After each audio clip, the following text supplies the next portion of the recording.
ओम शांति शांति। ओम शांति शांति। अंतर मन में ज्योति जगा लो, होगा दूर अंधेरा।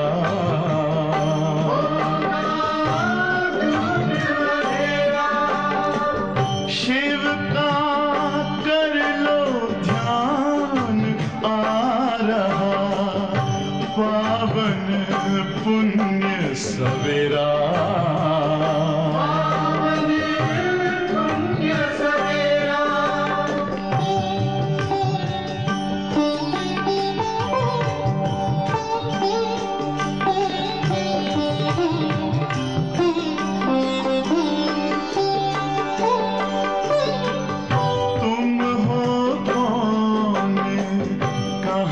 से आए अपने आप को जानो,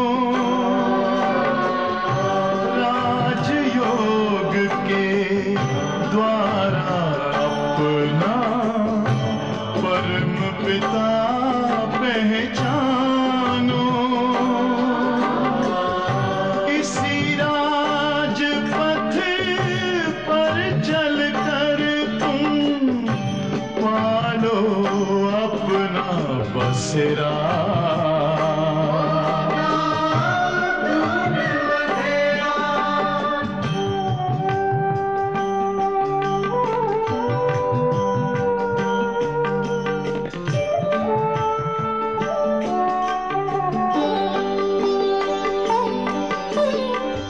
तुम हो आत्मा तन से न्यारे, परमात्मा को प्यारे। दिव्य गुणों को धारण करके योगी बनो दुलारे। ज्योति बिंदु ही तोड़ेगा ये माया मोह का घेरा।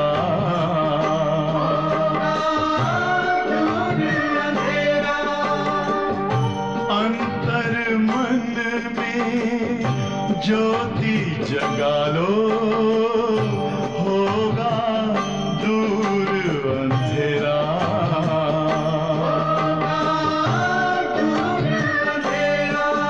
ओम शांति ओम शांति ओम शांति।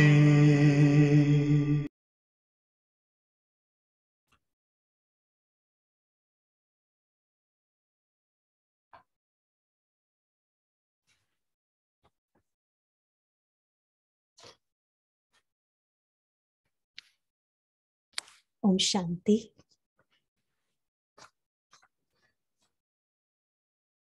हम सभी बाबा के बच्चे पद्मा पदम भाग्यशाली हैं।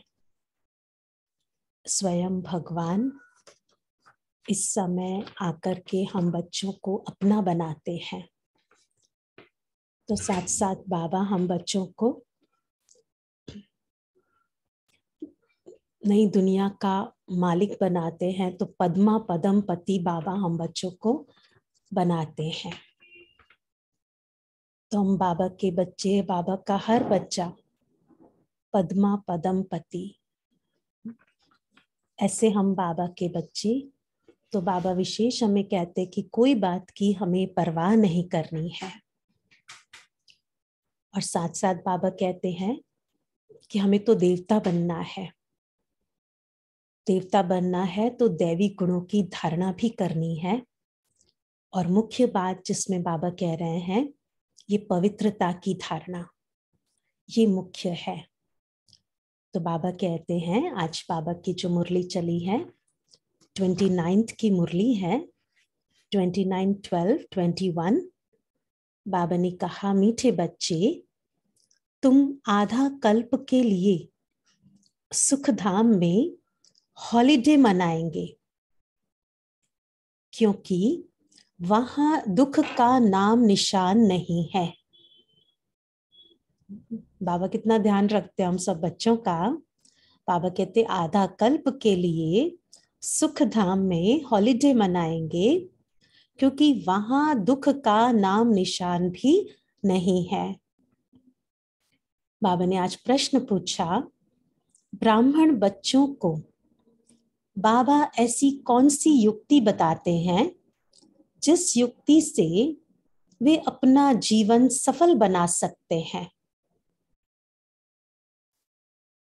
बाबा हम बच्चों को क्या युक्ति बताते हैं?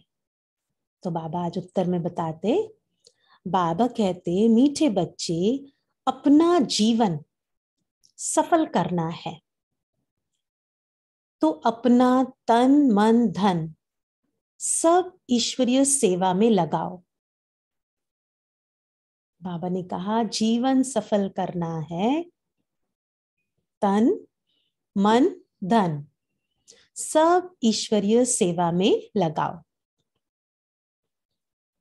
Follow father. विशेष बाबा क्या कह रहे हैं हमें? फॉलो फादर करना है।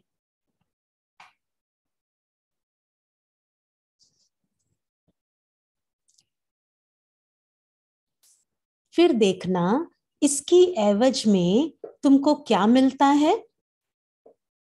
बस बाबा के कदम पर कदम रखना। फिर बाबा देखो कहते हैं इसके रिटर्न में देखो तुमको क्या मिलता है।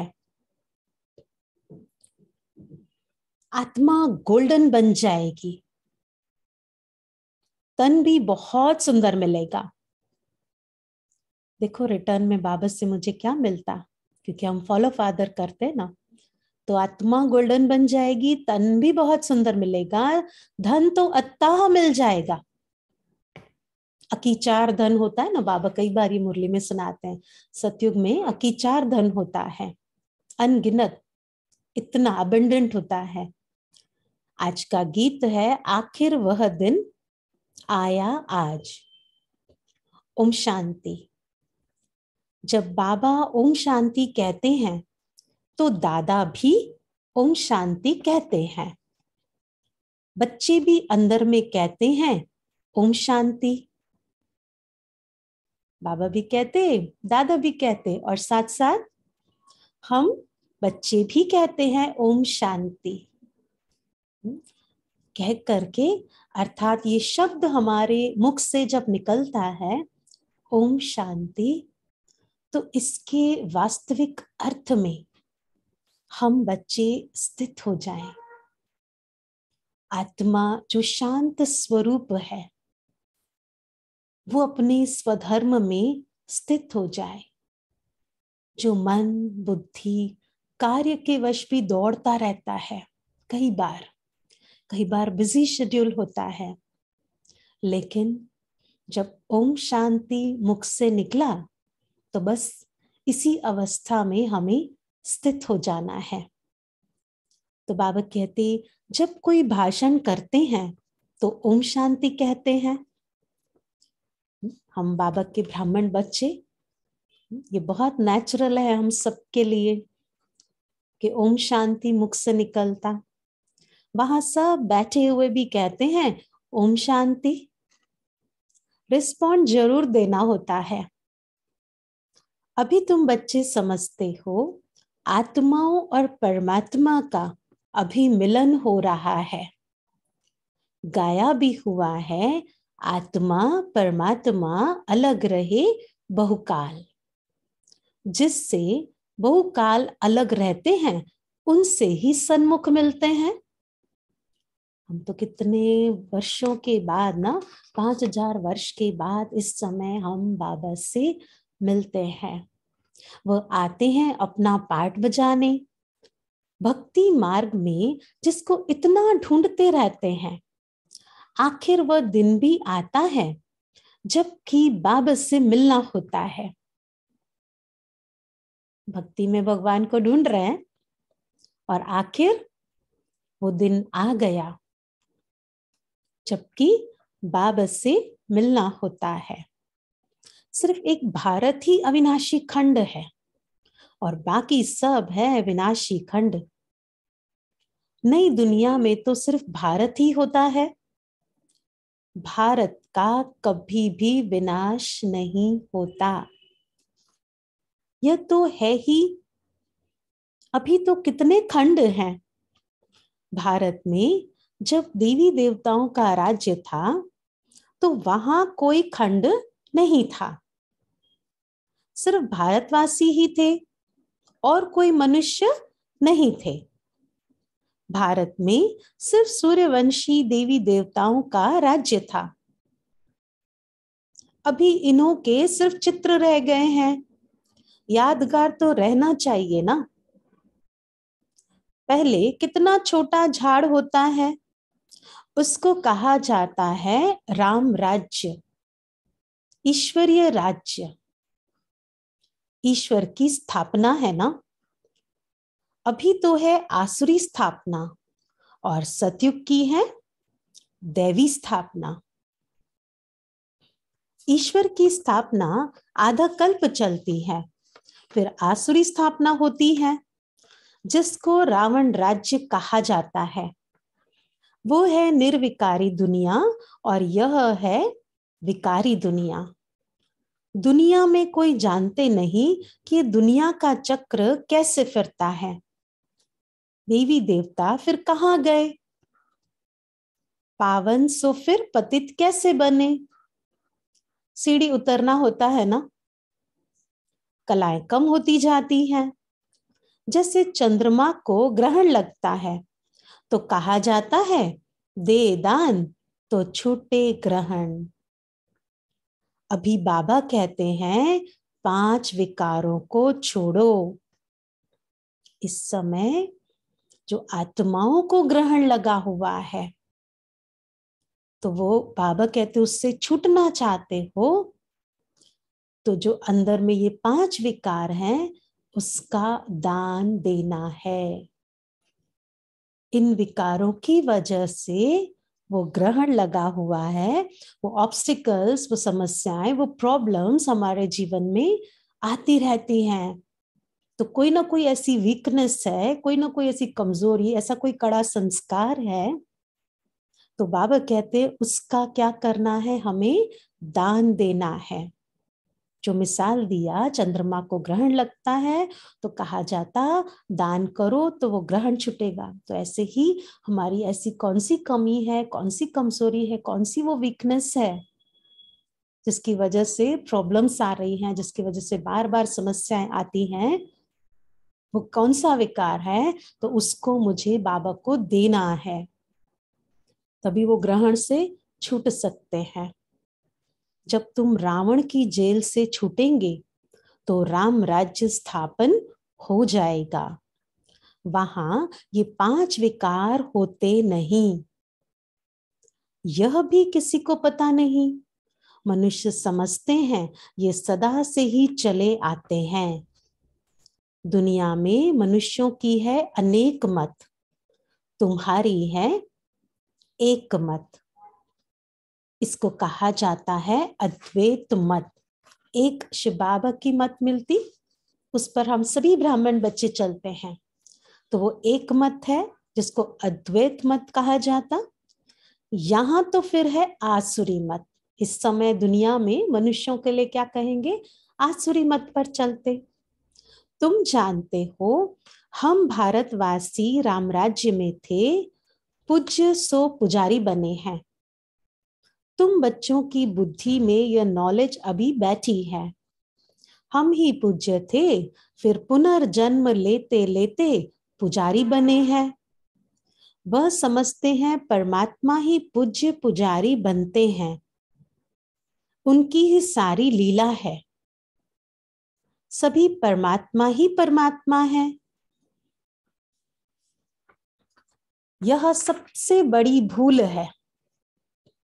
सब परमात्मा है ऐसा कह देना, ये क्या है? बाबा कहते हैं ये तो सबसे बड़ी भूल है। अभी तुम बच्चों को तो खुशी होती है, जिस पिता को आधा कल्प याद किया है अब वो मिला है। बाबा कहते हैं बच्चों को तो बहुत खुशी होती है जिस पिता को हमने आधा कल्प याद किया है। आधा कल्प से हम भगवान को ढूंढते ही आए ना, तो इसीलिए अब वो हमको मिला। तो इसलिए बच्चे कैसे रहते हैं सभी, बहुत ही खुशी में।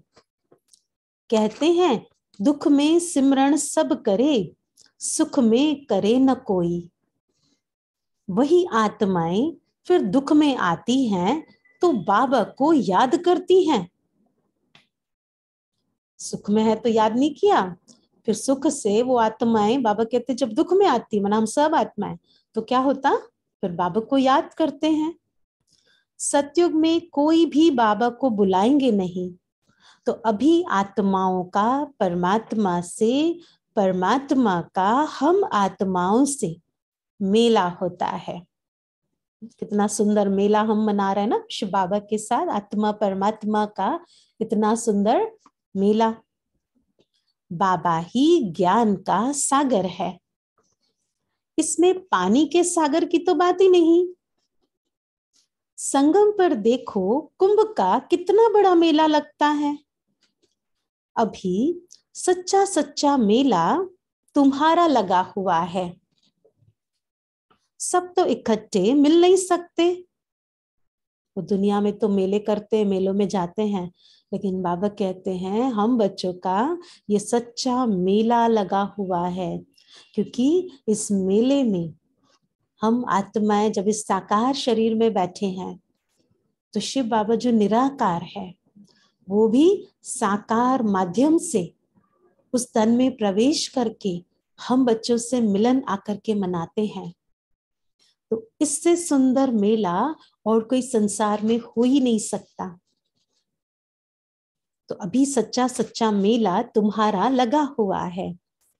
सब तो इकट्ठे मिल नहीं सकते, कोई कहां से आते हैं। मेले पर कितने लाखों मनुष्य जाते हैं स्नान करने।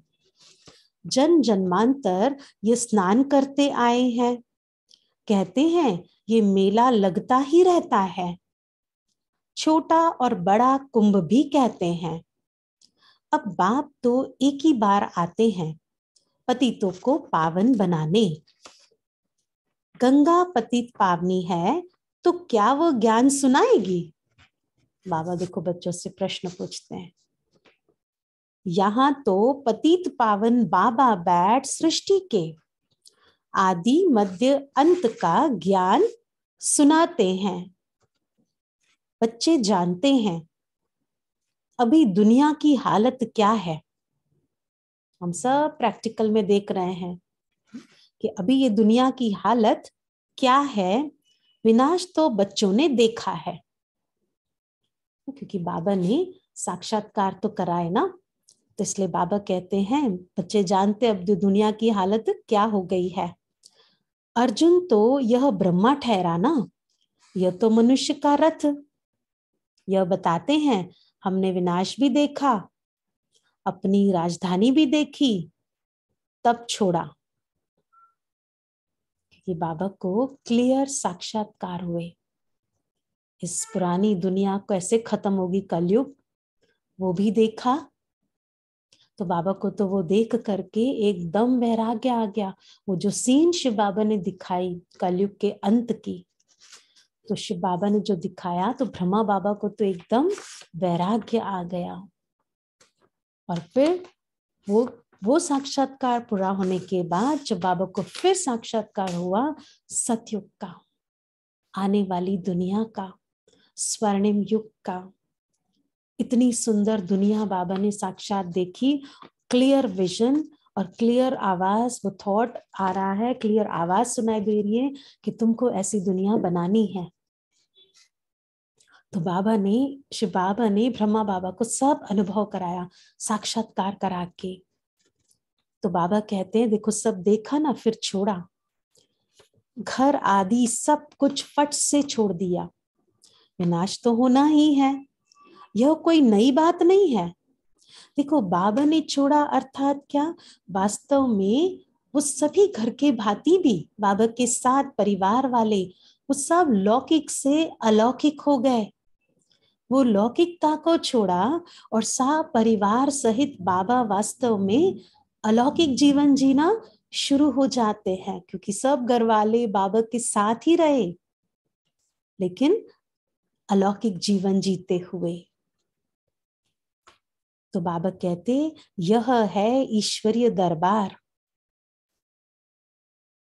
इसमें कोई पतित को बैठना नहीं चाहिए, नहीं तो वो एकदम रसातल में चला जाएगा पतित बनने से।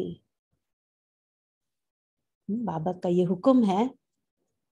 ईश्वरीय दरबार में बैठे हैं, तो इसलिए इस दरबार में बाबा कह रहे हैं कि कोई पतित नहीं बैठ सकता, नहीं तो वो और रसातल में चला जाएगा। देखो, बाबा कल्याणकारी, अगर ऐसी आत्मा आकर बैठेगी तो और ज्यादा वो रसातल में चली जाएगी, और ज्यादा दुखों में चली जाएगी। तो इसीलिए बाबा जैसे उस आत्मा का भी कल्याण चाहते हैं ना, सावधानी दे रहे हैं कि ऐसे ही आकर नहीं बैठना चाहिए। तो इसीलिए पतित को आने का हुक्म ही नहीं है। ऐसे कोई कोई आ जाते हैं, समझते हैं इन्हों को क्या पता कि हम विकार में गए। ये बड़ी खराब चीज है। विलायत में देखो, 4-5 बच्चों का जन्म दिया तो उनको इनाम मिलता। सतयुग में तो एक ही बच्चा होता है, सो भी वहां तो निर्विकारी है, वहां तो विकार की बात ही नहीं है, वहां तो रावण राज्य ही नहीं, वह है राम राज्य। कन्या शादी करती है तो कन्या को गुप्त रीति से बहुत कुछ देते हैं, जो किसी को पता नहीं पड़ता। बाबा भी कहते हैं, बच्चे तुमको गुप्त दान देता हूं। किसको पता पड़ता है क्या हम क्या दे रहे हैं? देखो, हम बाबा को क्या देते हैं? पुरानी चीजें देते हैं, विकार देते, अपनी कमी कमजोरी देते, और बाबा हमको 21 जन्मों के लिए स्वर्ग की बादशाही देते। इसलिए बाबा कहते, देखो तो किसी को पता चलता है कि क्या देता हूं। बाबा भी कहते, बच्चे तुमको गुप्त दान देता हूं, किसको पता पड़ता है कि हम क्या दे रहे हैं?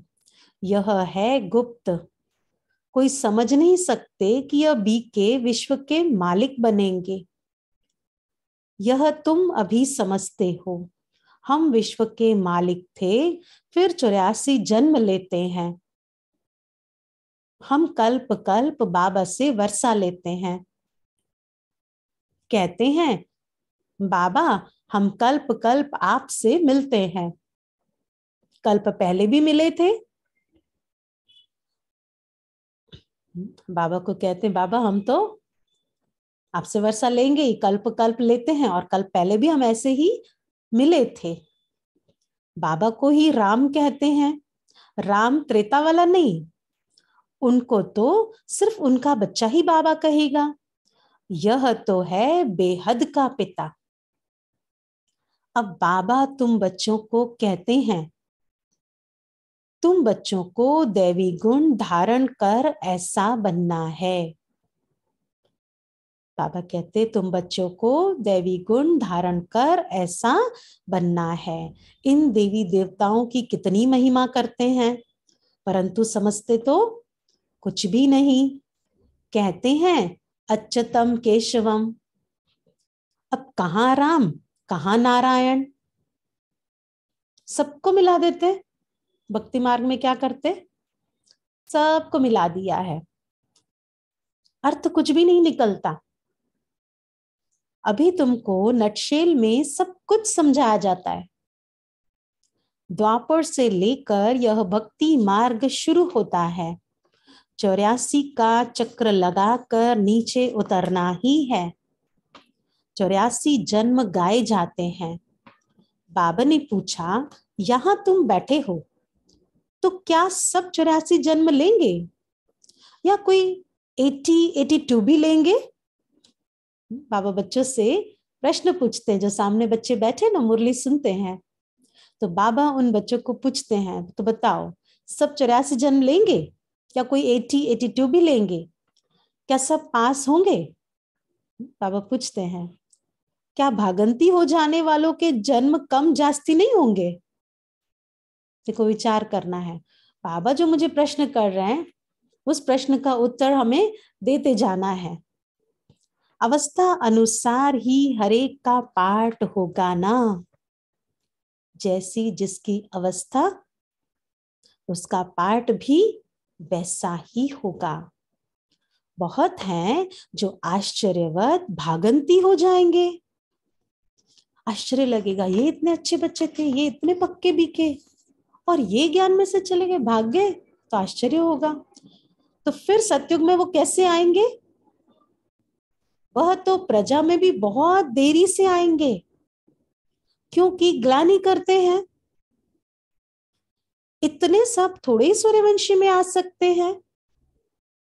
नंबरवार पुरुषार्थ अनुसार माला बनती है। बाबा तो ज्ञान का सागर है। कौन सा उसमें ज्ञान है, यह भी कोई नहीं जानते हैं। तुमको अब ज्ञान मिल रहा है, वह तो सिर्फ स्तुति करते हैं, समझते कुछ भी नहीं। अब बाबा कहते हैं प्रैक्टिकल में हमें बाबा से ज्ञान मिल रहा है। इसको कहा जाता है, तो वो सिर्फ स्तुति कर रहे हैं, बाबा कहते हैं समझते कुछ नहीं है। इसको कहा जाता है भक्ति मार्ग। त्योहार भी जो मनाए जाते हैं वह है सब इस समय के, जो फिर बाद में मनाए जाते हैं। तुमको तो आधा कल्प सुख में हॉलिडे मिल जाती है। सभी को हॉलिडे अच्छी लगती है ना, वैकेशंस पे जाएं, हॉलिडे है तो थोड़ा घूमने जाएं, वैकेशन का टाइम होता है तो रिलैक्स होने के लिए जाएं, सबको ऐसा लगता है ना। तो ऐसे ही हम आत्माएं पाठ बजाते बजाते इस आधा कल्प तक भक्ति कर रहे हैं, भगवान को ढूंढ रहे हैं। बस थोड़ा सा समय ये संगम का मिला, सुहावना संगम युग, जहाँ बाबा से मिलन बनाते हैं। और बाबा देखो इतनी सुंदर हॉलिडे का इंतजाम हम बच्चों के लिए कर देते हैं कि हम सदैव सुख में रहेंगे आधा कल्प तक, फिर हॉलिडे मनाएंगे, सुख में रहेंगे, निश्चिंत होकर के जीवन जिएंगे, मौज में रहेंगे। तो वो सारी अवस्था होगी सतयुग में, सुखधाम में। तो कभी दुख का नाम नहीं देखेंगे वहां पे। तो ऐसी सुंदर हॉलिडे हम बाबा हमारे लिए देखो प्लान कर रहे हैं। बस हमें क्या करना है, वो प्लान को प्रैक्टिकल में हमें अप्लाई करना है अपने डे टू डे लाइफ में, उसको इम्प्लीमेंट करना है। बस बाबा ने जो कहा ना, फॉलो फादर करना, बाबा की कदम पर कदम रखना है। तो बाबा सुनाते, कभी दुख का वहां नाम नहीं देखेंगे, हॉलिडे हो जाता है क्योंकि तुम पवित्र हो जाते हो ना, एकदम मौज में आनंद में रहेंगे ना। हॉलीडे हो जाते, होली हो जाते, देखा जाए तो हम प्योर हो जाते हैं ना, पवित्र हो जाते हैं। तो जहाँ पवित्रता है, शुद्धता है, तो वहां ऑटोमेटिक मन की शांति, सुख दोनों है। इसलिए जैसे इतनी सुंदर हॉलीडे की अवस्था जैसे वहां पर हो जाती है सतयुग में, सुखधाम में। बाबा समझाते हैं तुम्हारा यह अंतिम जन्म है। जब रावण राज्य शुरू होता है उसको मृत्यु लोक कहा जाता है। मृत्यु लोक मुर्दाबाद और अमर लोक जिंदाबाद होता है। सुख और दुख, राम और रावण का यह खेल है। राम द्वारा तुम राज्य पाते हो, रावण द्वारा तुम राज्य गंवाते हो। बाप कहते हैं तुम अपने जीवन को नहीं जानते हो, और कोई ऐसे कह न सके, बाबा ही बतलाते हैं। वह तो 84 लाख कह देते हैं, फिर तो कल्प की आयु लाखों वर्ष हो जाती है। कुछ भी बुद्धि में नहीं आता जो इन बातों को समझ सके। कल्प की आयु भी रॉन्ग लिख दी है। यह शास्त्र आदि सब भक्ति मार्ग के हैं। तुम बच्चों को कितना सहज समझाया जाता है, आगे चलकर और अच्छी रीति समझाएंगे। जब कोई मरता है तो उस समय सिर्फ थोड़ा वैराग्य आता है, तो उसको कहा जाता है शमशानी वैराग्य। जब कोई शरीर छोड़ता है तो सामने वाले को लगता है कि ये सत्यता है, ये वास्तविकता है, हर एक को एक दिन जाना है। उस समय थोड़े नष्ट मोहा हो जाते, बुद्धि अपनी व्यर्थ की तरफ जाती नहीं है, बुद्धि और कहीं नहीं लगाएंगे। उस समय अच्छे संकल्प चलते हैं, अच्छे विचार चलते हैं, बुद्धि अच्छे डिसीजंस लेती है ना। तो वो बाबा कहते हैं लेकिन क्या होता है, वो थोड़े समय के लिए होता है। जब ये सीन देख लेते हैं ना तो थोड़े समय का वैराग्य, शमशानी वैराग्य जिसको कहा। और शमशान से बाहर निकल फिर मार्केट में गए तो खलास। जब तक उस स्थान पर हैं, वो सब सीन देखी तो वैसी स्थिति बन गई, वैसे संकल्प चल रहे हैं। अब वो स्थान चेंज हो गया, वहां से निकलकर, शमशान से निकलकर फिर मार्केट की ओर चले गए, वहां चीजें देख रहे हैं, वहां सब कर रहे हैं। तो वहां बाबा क्या कहते हैं कि बस फिर तो जैसे खलास, जाकर फिर मांस मदिरा खरीद करेंगे। तुम बच्चों को इस समय है सारी पुरानी दुनिया से वैराग्य। बाबा समझाते हैं वैराग्य 2 प्रकार का है। निवृत्ति मार्ग वालों का है हद का वैराग्य। तो ये बाबा समझाते वैराग्य 2 प्रकार का है। निवृत्ति मार्ग वाले तो उनका है हद का वैराग्य। वह प्रवृत्ति मार्ग के लिए ज्ञान देंगे ही नहीं। दोनों पवित्र बनो ये कह नहीं सकते, गीता वह सुना न सके। तुमको तो ज्ञान सागर से ज्ञान मिलता है, वह समझते भी हैं, परंतु उनको डर रहता है आगे चलकर मान लेंगे। बरोबर गीता कृष्ण ने नहीं सुनाई, अगर अब कहेंगे तो उनके सब फॉलोअर्स भाग जाएंगे, पट से कहेंगे इनको बीके का जादू लगा है। इसलिए हर चीज समय पर होगी, समय से पहले नहीं होगी। इसलिए बाबा कहते हैं अब बाबा समझाते हैं अगर देवता बनना है तो हमें क्या करना होगा। बाबा हम बच्चों को समझाते हैं अगर देवता बनना है तो दैवी गुण धारण करो। देवता बने क्यों, देवता क्यों कहा, क्योंकि उनके अंदर दिव्यता है, पवित्रता है, दैवी गुण है। तो बस बाबा हमें यही कहते हैं कि ऐसा देवता बनना है तो दैवी गुण धारण करो। मुख्य बात है पवित्रता की, ये सबसे बड़ा दैवी गुण। बाबा कहते इसको धारण करना, पवित्रता को। यहां मनुष्यों का खान पान ही देखो कितना आसुरी है। आजकल के टाइम अनुसार आप देखो, बाहर दुनिया में देखो लोगों का खाना पीना, आज मेजॉरिटी बाहर जाकर के ही खाएंगे घर में बनाने के बजाय। तो ऐसे बाबा कैसे हैबिट एक डेवलप हो जाती है। एक बार शुरू करते हैं, चलो बिजी हैं, शेड्यूल ऐसा होता है, टाइम नहीं मिलता है, फिर और 10 बातें मन में आती, फिर बार बार बाहर का ही ऑर्डर करते रहेंगे और खाते रहेंगे। फिर धीरे धीरे क्या हो जाता, फिर जो चीज अवेलेबल है, फिर जो नहीं खाते वो भी खाना शुरू कर देते, क्योंकि बाहर से ही तो मंगा के खाना है। तो इसलिए बाबा कहते आजकल मनुष्यों का खान पान देखो कितना आसुरी है। जन जन्मांतर की पाप आत्माएं हैं, पुण्य आत्मा एक भी नहीं है। अभी तुम बन रहे हो, सतयुग में सब पुण्य आत्माएं होती हैं, वहां है ही श्रेष्ठाचारी पावन।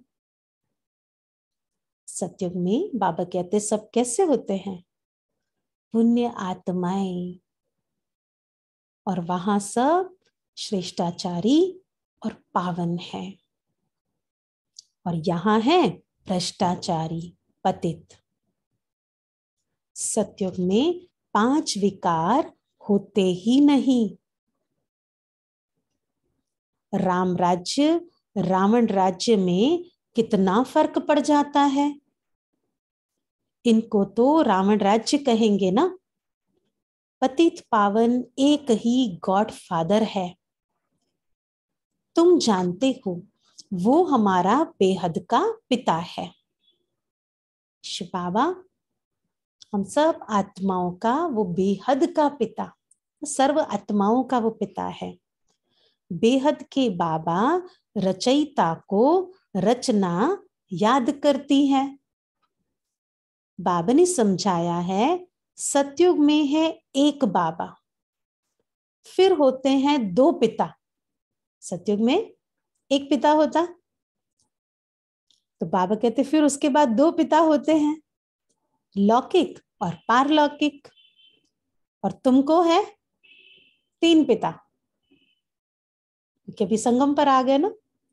लौकिक भी है, पारलौकिक भी है, तो साथ में अलौकिक पिता ब्रह्मा बाबा वो भी हैं। तो इसलिए 3 पिता, लौकिक, पारलौकिक और अलौकिक। भक्ति मार्ग में लौकिक पिता होते भी पारलौकिक पिता को तो याद करते हैं। यहां तो यह वंडरफुल है, बाप और दादा दोनों बैठे हैं। इस समय दोनों साथ में, हमारे पारलौकिक पिता भी और अलौकिक पिता भी दोनों इकट्ठा हैं। तो इसलिए कहा वंडरफुल है, बाप और दादा दोनों बैठे हैं। ऐसा भाग्य देखो, और किसी समय कोई और पूरे कल्प में किसी भी युग में हमको नहीं मिलना है। ये वो टाइम है जहां हम बाप दादा के सन्मुख बैठे हैं। यह भी तुम बच्चे जानते हो, फिर घड़ी घड़ी भूल जाते हो। बच्चों में भी बच्चे जानते हो और फिर भी क्या होता, फिर भूल जाते हैं। प्रजापिता ब्रह्मा तो गाया हुआ है ना, वो अभी ही मिलता है। प्रजापिता ब्रह्मा है साकार, और वह है निराकार। निराकार और साकार दोनों इकट्ठे हैं। दोनों का हाईएस्ट पोजीशन है। निराकार साकार इकट्ठे हैं, दोनों का हाईएस्ट पोजीशन है। इनसे बड़ा कोई होता नहीं। और कितना साधारण रीति बैठे, सोचो, इतना हाईएस्ट है जो परमात्मा है, जो निराकार साकार में ब्रह्मा बाबा, जो बाबा शिव बाबा के इंस्ट्रूमेंट हैं, दोनों इतने हाईएस्ट पोजीशन के, जो प्रजापिता ब्रह्मा है तो वो भी हाईएस्ट पोजीशन, और शिव बाबा तो है ही सुप्रीम, है ना, ऑलमाइटी अथॉरिटी। तो इतनी पोजीशन हाईएस्ट, जिनसे बड़ा तो कोई है ही नहीं। और बैठे कैसे हैं, कितना साधारण रीति बैठे हैं। पढ़ाई भी कितनी सहज है बच्चों के लिए। बाबा सिर्फ कहते हैं अपने को आत्मा समझो। आत्मा अविनाशी है और यह देह विनाशी है। एक शरीर से आत्मा निकल जाकर के दूसरा शरीर लेती है, क्योंकि अविनाशी है ना आत्मा। बस शरीर रूपी कपड़ा छोड़ रही है और दूसरा शरीर धारण कर लेती है। तुमको रोने की दरकार ही नहीं है। ड्रेस चेंज कर लिया ना आत्मा ने, उस शरीर रूपी ड्रेस को छोड़ दिया, लेकिन एक नया ड्रेस धारण कर लिया। तो इसीलिए, और वो तो अविनाशी है, तो इसलिए बाबा कहते हैं तुमको रोने की तो दरकार ही नहीं है। मनुष्य शरीर को याद करने से रोते हैं। तुमको रोने की दरकार ही नहीं। सतयुग में कभी रोते नहीं, वहां है ही मोह जीत। सतयुग में बाबा कहते हैं कभी भी रोएंगे नहीं। देखो जन्म तो वहां भी है ना, देवी देवता के रूप में जन्म लेते, तो 150 वर्ष की आयु, एवरेज आयु बाबा ने हमें बताई। तो वो समय पूरा होने के बाद आत्मा वहां भी तो अपने समय से उस शरीर को, उस कॉस्ट्यूम को छोड़कर फिर दूसरा देह धारण करेगी, फिर प्रिंस प्रिंसेस, फिर देवता, वापस देवता ही जन्म लेगी। तो वहां भी तो इस साइकिल में है। लेकिन वहां बाबा क्या कहते हैं, सतयुग में कभी भी रोते नहीं, वहां है ही मोह जीत। यह सब बातें तुमको संगम पर ही समझाई जाती हैं। तुमको यह लक्ष्मी नारायण का चित्र देखकर बहुत खुशी होनी चाहिए। सामने अपने चित्र देखो लक्ष्मी नारायण का और इसको देखते रहो। तो बाबा कहते देखो इसको देख करके तो बहुत खुशी होनी चाहिए। इसलिए बाबा ने कहा है यह लक्ष्मी नारायण त्रिमूर्ति का बैज व मेडल जब जेब में डाल दो। देखो बैजेस भी ऐसे ही बने होते हैं ना, इसमें लक्ष्मी नारायण है, पीछे त्रिमूर्ति का चित्र है बैज के ऊपर। तो ऐसे बाबा कहते हैं कि मेडल्स देखो बनाओ और जेब में डाल दो, क्योंकि ये हमारा एम ऑब्जेक्ट है। ऐसा मुझे बनना है, लक्ष्मी नारायण मुझे बनना है, इतना ऊंचा पद मुझे पाना है बाबा से। और देखो पीछे फिर साथ में त्रिमूर्ति है, ऊपर शिव बाबा, ब्रह्मा विष्णु शंकर दिखाया। तो सारा संगम युग भी और साथ में आने वाला भविष्य का समय भी, जैसे बाबा कहते हैं इस बैच में तो सारा ज्ञान समाया हुआ है इस चित्र में। तो बाबा कहते हैं बस जेब में डाल दो और घड़ी घड़ी पॉकेट से निकाल कर देखो, इस चित्र को देखते रहो। ओहो हम तो ये बनने वाले हैं। आज विशेष हमें इस बात पर ध्यान देना है।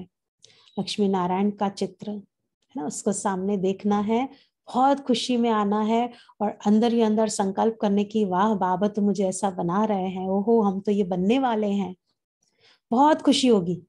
देखो प्रैक्टिकल इसको हमें आज करना है। आज बाबा ने कहा है इस चित्र के आगे आ जाओ, उसको देखो और अंदर में सोचो कि मैं तो ये बनने वाला हूं, है ना। बनाने वाला भी याद आएगा तो देखो बहुत खुशी होगी। औरों को भी दिखाकर खुश करो कि हम यह बन रहे हैं, देखने से ही खुशी होगी। आज प्रैक्टिकल में इस चित्र के आगे खड़े होकर के इसका एक्सपेरिमेंट करना है। मैं तो शिव बाबा का बच्चा हूं, मुझे किसी बात की क्या परवाह करनी है। देखो बाबा हमें कैसे सिखा रहे हैं, मैं कौन हूं। अपने आप को आज जरूर ये बात हमको कहनी है कि मैं तो शिव बाबा का बच्चा हूं, मुझे किसी बात की क्या परवाह करनी है। अगर अभी तक भी कोई बात की परवाह होगी ना, कोई बात का अंदर में चिंतन चलता होगा, कुछ भी बात अंदर में आती होगी, तो विशेष उस समय क्या करना है, ये जरूर हमें इस बात पर ध्यान देना है कि मुझे उस बात की परवाह करनी ही नहीं है। मैं तो शिव बाबा का बच्चा हूं ना, कुछ घाटा पड़ा सो क्या, हम तो भविष्य 21 जन्मों के लिए पदमपति बनते हैं। देखो कैसे बाबा जो कहते हैं ना, राजयोग हमें जीवन जीने की कला सिखाता है। तो बाबा जैसे ये कला सिखा रहे हैं कि हमारी थिंकिंग कैसी होनी चाहिए, हमारे थॉट्स कैसे होने चाहिए, कि कुछ घाटा भी पड़ा है अपने आप को कहो मैं तो बाबा का बच्चा हूं, मुझे किस चीज की परवाह है, हम तो भविष्य 21 जन्मों के लिए पदमपति बनते हैं। देखो बाबा ने सब कुछ दे दिया, फिर फायदे में है या घाटे में है। ब्रह्मा बाबा ने क्या किया, सब कुछ दिया ना, तन मन धन तीनों शिव बाबा के आगे समर्पित, पूरा यज्ञ में समर्पित हो गए, कंप्लीट। तो देखो कहाँ फायदे में है या घाटे में है। बाबा अब सन्मुख समझा रहे हैं, तुम्हारा यह धन दौलत सब कुछ मिट्टी में मिल जाने वाला है। अपना जीवन सफल करना है तो अपना तन मन धन इसमें लगाओ, फिर इनके एवज में देखो तुमको क्या मिलता है। जीवन सफल करना है ना, तो तन मन धन सब इसमें लगाओ, फिर इनके एवज में देखो तुमको क्या मिलता है। आत्मा भी गोल्डन बन जाती तो तन भी सुंदर, धन तो अता रहता है। कैसे हर कर्म की प्रतिक्रिया होती है हम सब जानते हैं।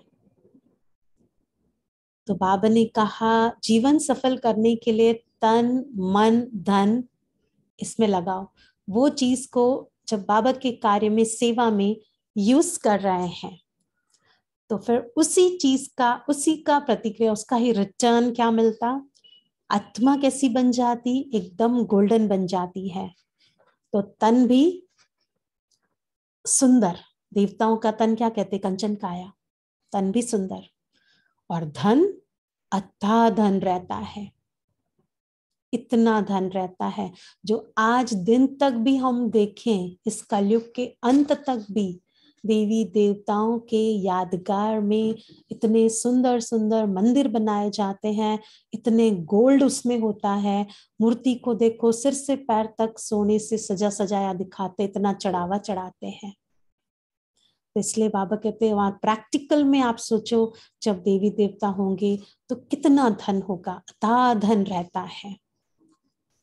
अच्छा, मीठे मीठे सिकिलदे बच्चों प्रति माता पिता बाप दादा का याद प्यार और गुड मॉर्निंग। रूहानी बाबा की रूहानी बच्चों को नमस्ते। हम रूहानी बच्चों की रूहानी बाबा को नमस्ते। शुक्रिया बाबा, शुक्रिया बाबा। आज धारणा के लिए मुख्य सार में पहली बात बाबा कहते, मैं शिव बाबा का बच्चा हूं। मुझे भविष्य 21 जन्मों के लिए पदम पति बनना है, इसी खुशी में रहना है और सबको खुश करना है। किसी बात की परवाह नहीं करनी है। दूसरा है, एक बाबा की अद्वैत मत पर चलकर बेहद का वैरागी बनना है। एक बाबा को फॉलो करना है। आज बाबा का वरदान है, रुहाब और रहम के गुण द्वारा विश्व नव निर्माण करने वाले विश्व कल्याणकारी भव। विश्व कल्याणकारी बनने के लिए मुख्य 2 धारणाएं आवश्यक हैं। एक ईश्वरीय रुहाब और दूसरा रहम। विश्व कल्याणकारी बनना है तो ईश्वरीय रुहाब और रहम। अगर रुहाब और रहम दोनों साथ साथ और समान है तो रूहानियत की स्टेज बन जाती है। अगर रुहाब और रहम दोनों साथ साथ और समान है तो रूहानियत की स्टेज बन जाती है। तो जब भी कोई कर्तव्य करते हो व मुख से शब्द वर्णन करते हो तो चेक करो कि रहम और रुहाब दोनों समान रूप में हैं। शक्तियों के चित्र में इन दोनों गुणों की समानता दिखाते हैं। इसी के आधार पर विश्व नव निर्माण के निमित्त बन सकते हो। शक्तियों के चित्र में इन दोनों गुणों की समानता दिखाते हैं। जो दो मुख्य बाबा ने वर्णन किए, रहम और रुहा, तो इसी के आधार पर विश्व नव निर्माण के निमित्त बन सकते हो। आज का स्लोगन, बाबा के प्यार के पीछे व्यर्थ संकल्प न्यौछावर कर दो।